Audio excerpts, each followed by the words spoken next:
There is political crises across the seas that are far from over as both Israel and Paris face massive government protests.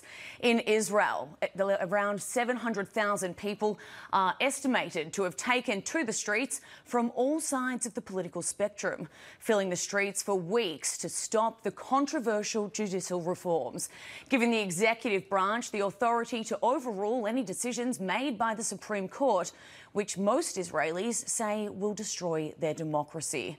And in France, more political turmoil there, people taking to the streets to protest and even strike over Emmanuel Macron's pension reform, raising the minimum pension age from 62 years to 64, passing the bill right through without even seeking a vote from lawmakers in the National Assembly. And here to discuss is foreign policy expert and geopolitical analyst Harley Lippman. Harley, thank you so much for joining us. Now, I want to start with Israel because this has really shaken up the country. We have seen 700,000 people come out in the streets in recent weeks, really saying that this is going to ruin the democracy of this country, a country that doesn't have a constitution, say this is going to ruin the separation of powers here. And we are seeing people from both sides, even people who have voted for Benjamin Netanyahu, now turning their back on him. What is your take on the current situation in Israel? It is a threat to democracy in Israel because they want to take the judiciary, the Supreme Court, which is independent, and they want to subordinate it to the executive branch, which basically makes the judiciary no longer independent, and therefore the democracy that we've all known in Israel not to be there anymore. So this is a huge issue. Now, insofar as Bibi Netanyahu, even his own party, the Likud party, which is one of the right-wing parties in Israel, even they're not in favor, most of them, of these proposed changes in the judiciary. But apparently the government that was elected, it's the most right-wing government in Israeli history, they seem to be hell-bent on making these changes. And so we're facing, Israel's facing probably the biggest internal strife it's ever had in its entire 75-year history. This could provoke a civil war in Israel. That's exactly right, and that is why he's actually paused the reform from going through. I mean, he was told by the president, Isaac Herzog, that, if I can quote Isaac Herzog, actually, he denounced the government's current judicial overhaul and called it oppressive and harmful to democracy, and told him that he was to pause it as well. He also fired his own defence minister, Yoav Gallant, from the Likud party, who is a conservative and a right-wing politician. This is not your average right-wing law that he is passing. People need to understand that this is giving the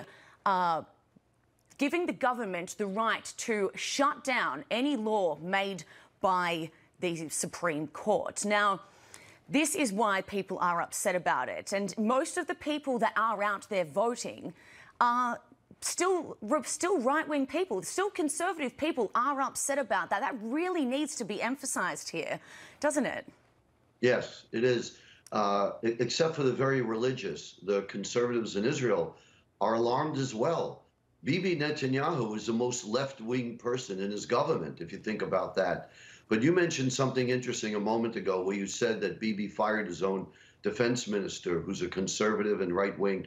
That's absolutely true. And why that's extraordinary is that has never happened in Israeli history when a coalition government was formed and when the defense minister warned of a great threat to the security of Israel.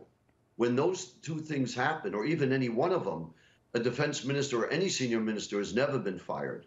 So this is very serious.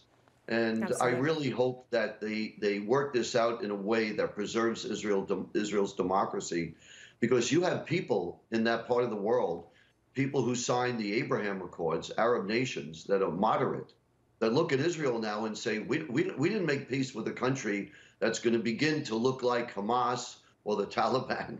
You know, they made peace with a democratic Israel. And so this is going to be very important for Israel and a critical turning point.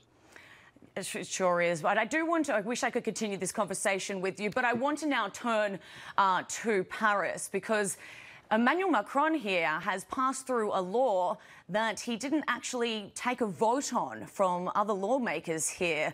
And the people in the streets there, they are not happy about that. Explain that to our viewers and why people are so upset. Well, most people feel that it's an overreach of the president of France not to have it be in a vote in what is called the National Assembly. Basically, the president of France, Macron, drove this through legally, but through using a legal technique that many people in France feel is not appropriate for something this critical and this consequential. So there's a lot of people that are really angry, taking to the streets, especially young people, which is surprising because this whole change that Macron did was designed to make sure that when young people get older, they're going to get their pension checks. So a lot of people are surprised that the majority, over 70% of young people, are going into the streets and are against what Macron did because they're worried about their parents. Yeah. Many of them feel that their parents don't have the strength to make it till 64. But the problem is that France will run out of money. You know, in the 1960s, there was something like 7 workers for every person retiring. Wow. Now it's going to, in a decade, they say it'll go to 1.5. So there isn't the money. Yeah, it's a big issue. It really is. It's incredible to see. These are two countries that we do see protesting a lot on the streets, probably more than any other countries in the world. Harley Lippman, thank you so much for joining us. We really appreciate you coming on. But I want to say one last thing, if I can. It shows the strength of Israel's democracy. It really does. It does, because they went into the streets and then Bibi Netanyahu pressed the pause button. So it shows the vibrance and the strength of Israeli democracy. Of peaceful protesting, absolutely. Yes, peaceful protesting. Okay, thank you so much for your time.